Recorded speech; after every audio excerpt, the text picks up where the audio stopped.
Bismillahirrahmanirrahim. Assalamualaikum warahmatullahi wabarakatuh.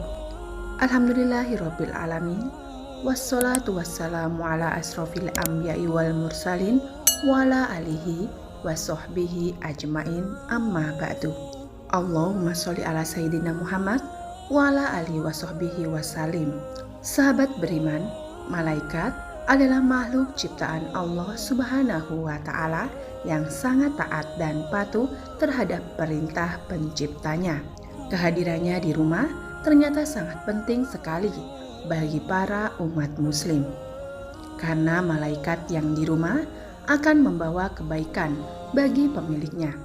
Sahabat beriman, ternyata ada benda-benda yang bisa menjadi tanda atau sebab malaikat datang di rumah seorang muslim. Biasanya malaikat pembawa rezeki enggan datang di rumah yang ada benda-benda tertentu.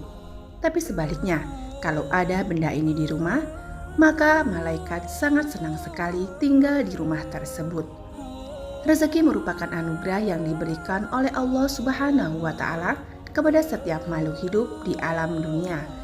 Sahabat beriman, rezeki merupakan anugerah yang diberikan oleh Allah Subhanahu wa Ta'ala kepada setiap makhluk hidup secara umum. Rezeki tidak hanya berbentuk benda seperti uang dan perhiasan, namun juga bisa berupa hal yang lain. Misalnya berupa anugerah anak, kesehatan, umur yang panjang, dan kebahagiaan menjalani hidup. Namun, sebagian besar orang masih menganggap bahwa rezeki yang paling utama yang diberikan oleh Allah Subhanahu wa Ta'ala itu adalah berbentuk uang. Maka dari itu, banyak orang yang selalu berdoa untuk diberikan kelancaran rezeki berupa dimudahkan dalam bekerja. Allah Subhanahu wa Ta'ala membagikan rezeki melalui malaikatnya, yaitu malaikat rahmat, yang tugasnya membagikan rezeki seperti malaikat Mikail. Sahabat beriman, kali ini saya akan menjelaskan tentang beberapa benda yang dapat menarik malaikat pembawa rezeki untuk masuk ke dalam rumah kita. Ternyata malaikat rahmat juga seperti malaikat Mikail akan membagikan rezeki dengan cara masuk ke rumah-rumah. Ada satu tanda untuk rumah yang sering dikunjungi oleh malaikat Mikail yang mungkin jarang orang sadari. Padahal itu merupakan sebuah anugerah yang harus dijaga dan dilestarikan agar rezeki semakin mudah. Adapun tanda rumah yang sering dikunjungi malaikat yaitu terlihat dari kebersihan dan kenyamanannya.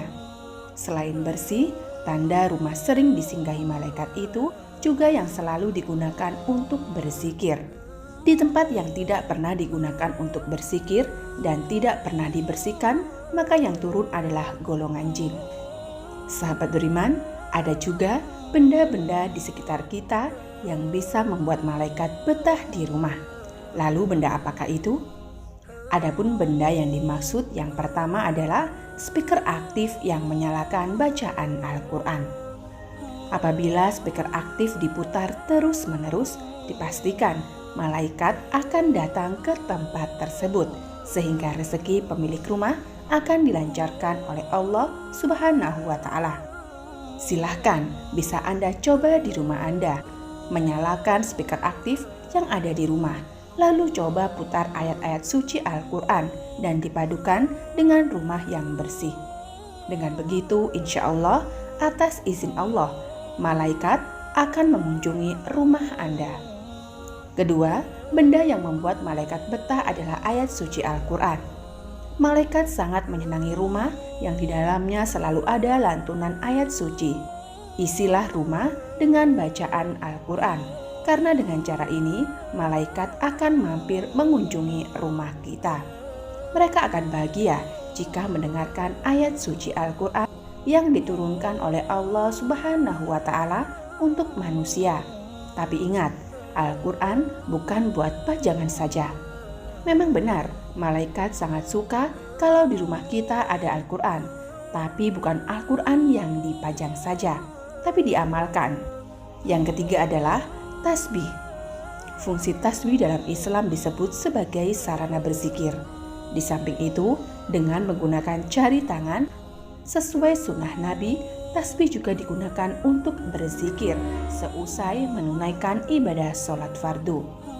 Adapun bacaan zikir adalah Subhanallah, Alhamdulillah, dan Allahu Akbar yang biasa dilakukan sebanyak 33 kali dan bisa digenapkan menjadi 100 dengan la ilaha illallah wahdahu la syarikalah lahul mulku walahul hamdu wa huwa ala kulli syai'in qadir.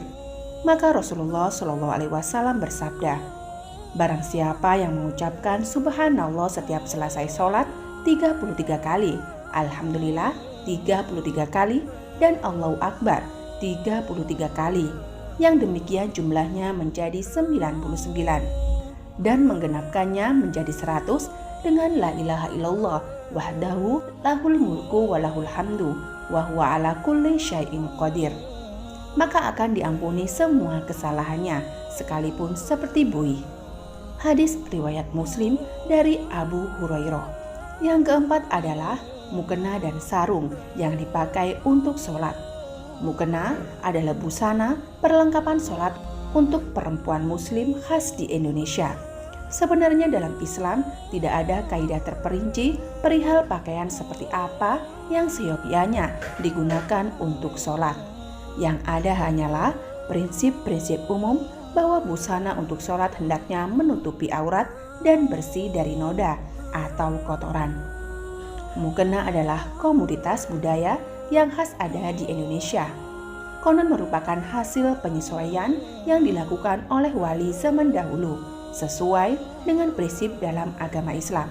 Prinsip agama Islam menerangkan bahwa seorang wanita muslimah harus berpakaian bersih, rapi, wajar, tidak berlebihan, tidak menyerupai pakaian wanita kafir, tidak menyerupai laki-laki, kainnya harus tebal, tidak diberi wewangian, dan menutup aurat. Tidak jauh beda dengan mukena, sarung merupakan busana yang biasa digunakan untuk kegiatan beribadah sholat, khususnya bagi kaum pria, di mana suatu rumah di dalamnya terdapat sarung dan mukena yang selalu dipakai ibadah, maka malaikat senang masuk rumah tersebut. Yang kelima adalah sajadah. Sajadah adalah salah satu piranti wajib yang harus dimiliki umat Islam.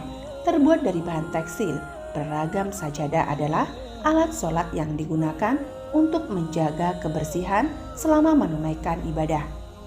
Ukuran sajadah sangat beragam, umumnya memiliki lebar dan panjang yang disesuaikan dengan postur tubuh ketika bersujud di atas sajadah. Sajadah berasal dari bahasa Arab, yaitu saja ada, yang memiliki arti masjid dan sujud. Jika ada sejarah di rumah kita yang selalu dipakai untuk sujud, maka malaikat sangat menyenangi untuk masuk rumah tersebut. Sahabat beriman yang dirahmati Allah, itulah beberapa benda yang tidak boleh dibuang, terutama kalau benda tersebut masih berfungsi dengan baik, agar malaikat rahmat senang mendatangi rumah kita dan selalu mengaminkan doa-doa kita setiap harinya. Wallahu a'lam bishawab. Wabillahi taufik wal hidayah. Wassalamualaikum warahmatullahi wabarakatuh.